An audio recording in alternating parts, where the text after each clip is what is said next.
एक और युवा साथी चुनावी माहौल में मिल गए हैं, इनके पास भी एक मुद्दा है, बात करेंगे इनसे। क्या नाम है आपका? जी, मेरा नाम हर्षवर्धन सिंह है और मैं मोतिहारी से ही, मेरा जन्म स्थान मोतिहारी है।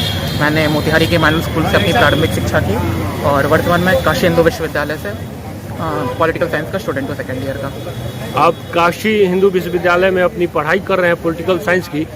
क्या लग रहा है मोतिहारी लोकसभा का चुनाव, और आपके अनुसार क्या मुद्दा होना चाहिए मोतिहारी लोकसभा में जो अभी तक नहीं उठाया गया है? कोई चंपारण शुरू से ही आज़ादी के बाद से, इनफैक्ट आज़ादी के पहले से ही एक बहुत ही महत्वपूर्ण सीट रही है। चुनाव के दृष्टिकोण से देखे जाए तो जो वर्तमान के सांसद हैं वो लंबे समय से मोतिहारी के सांसद हैं और कई सारे विकास के कार्य उन्होंने किए हैं, चाहे वो मदर डेयरी का प्लांट हो और भी कई सारे प्रोजेक्ट हो, देश का पहला एग्रीकल्चरल रिसर्च इंस्टीट्यूट हो, या फिर अन्य बहुत सारे क्षेत्र में एक अमूमन विकास हुआ है।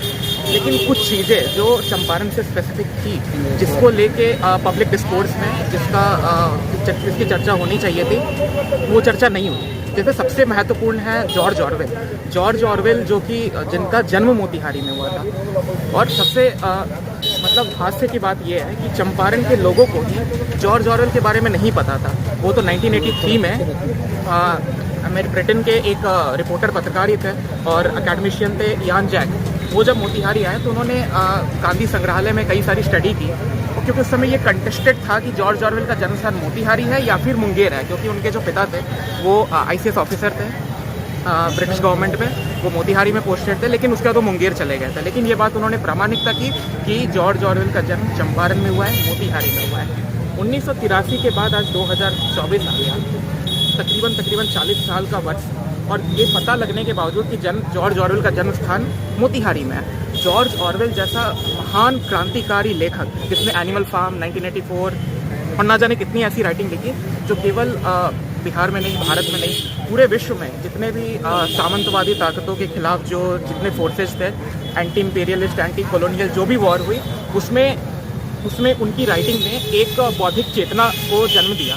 और चंपारण की धरती शुरू से ही आप जानते हैं कि सत्याग्रह की धरती है।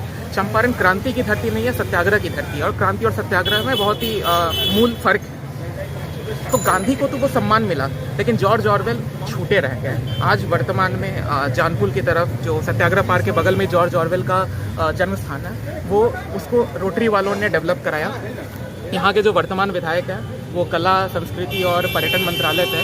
शायद अगर उनका ध्यान जाता तो ये स्थान भारत ही नहीं, पूरे विश्व का एक बहुत ही बड़ा हेरिटेज साइट हो सकता था।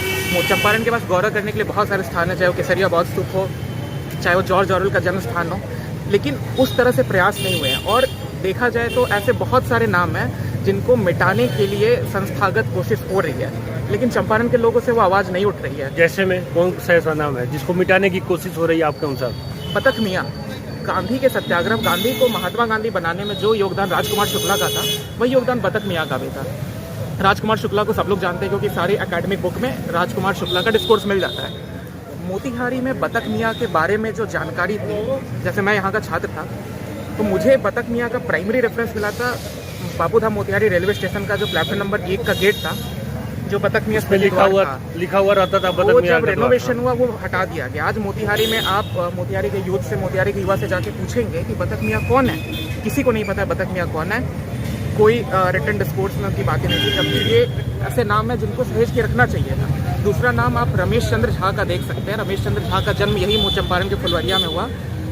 हमें खुद नहीं पता था रमेश चंद्र झा कौन है, जब काशी हिंदू विश्वविद्यालय में कला संकाय के अंतर्गत भोजपुरी अध्ययन केंद्र आता है। भोजपुरी अध्ययन केंद्र में रमेश चंद्र झा की एक से एक लेखनी है। उन्होंने ना जाने कितने उपन्यास, कितने कविताएं लिखी, जो बहुत ही क्रांतिकारी कविताएं। और मोतिहारी से थे वो चंपारण के फुलवरिया से थे।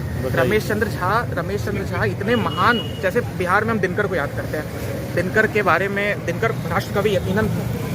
बेगूसराय का सिमरिया उनसे जाना जाता है, लेकिन चंपारण का फुलवरिया रमेश चंद्र झा से नहीं जाना जाता। ये बहुत ही दुख की बात है, बहुत शर्म की बात है कि मोतिहारी की जनता को ना रमेश चंद्र झा के बारे में पता है, ना जॉर्ज ऑरवेल के बारे में पता है, ना बतख मियाँ के बारे में पता है। और इन तीनों लोगों को जब भी अपने घर के बड़े लोगों से डिस्कोर्स होता है तो ये देखा जाता है कि मोतिहारी या चंपारण शुरू से बौद्धिक चेतना का केंद्र था। मोतिहारी का मुंशी सिंह महाविद्यालय शुरू से ऐसा माना जाता था कि वहाँ पढ़ने लिखने वाले लोगों का जो इंटेलेक्चुअल क्वेश्चन होता है, IQ जो होता है, वो बहुत अच्छा होता है। और उस समय तो ये था कि MS कॉलेज को ऑक्सफोर्ड ऑफ द ईस्ट बोला जाता था। यहाँ से पढ़ने वाले लोगों की तुलना ऑक्सफोर्ड हार्वर्ड में पढ़े लिखे जैसे लोगों की होती थी। लेकिन अब देखें तो MS कॉलेज क्या रह गया है, एक संस्थागत रूप से आपके सोचने की और समझने की शक्ति को ख़त्म करने का प्रयास है कि आप ना पढ़ें ना सवाल उठाएं। MS कॉलेज केवल और केवल राजनीतिक पार्टियों के चुनाव प्रचार का एक अड्डा बन चुका है, जहां विभिन्न पार्टियों की कार्यालय चलती है, जहां रैलियां होती हैं, जहां केवल शिक्षा के नाम पर, शिक्षा तो भूल ही दीजिए, कोई एजुकेशन का कोई नहीं। लेकिन हाँ, मोतिहारी में सेंट्रल यूनिवर्सिटी खुला। सेंट्रल यूनिवर्सिटी में जो प्रोफेसर है डॉक्टर संजय श्रीवास्तव सर, जो अभी यहाँ के वाइस चांसलर हैं, वो BHU के मेरे ही डिपार्टमेंट पॉलिटिकल साइंस डिपार्टमेंट के प्रोफेसर हैं। उनसे उम्मीद है और उनसे आशा है कि मोतिहारी का महात्मा गांधी केंद्रीय विश्वविद्यालय उन भूले बिसरे नामों को याद करने के लिए एक मुहिम जरूर चलाएगा। और यहाँ के सांसद और विधायक से भी अपील है कि जॉर्ज ऑरवेल की जन्मभूमि, बतख मियाँ और रमेश चंद्र झा जैसे लोगों जिनका नाम को मिटाने की कोशिश की जा रही है, वो नाम पुनर्जीवित हो, उनके ऊपर डिस्कोर्स फिर से स्थापित हो और उनको जो सम्मान मिलना चाहिए था वो फिर से मिले।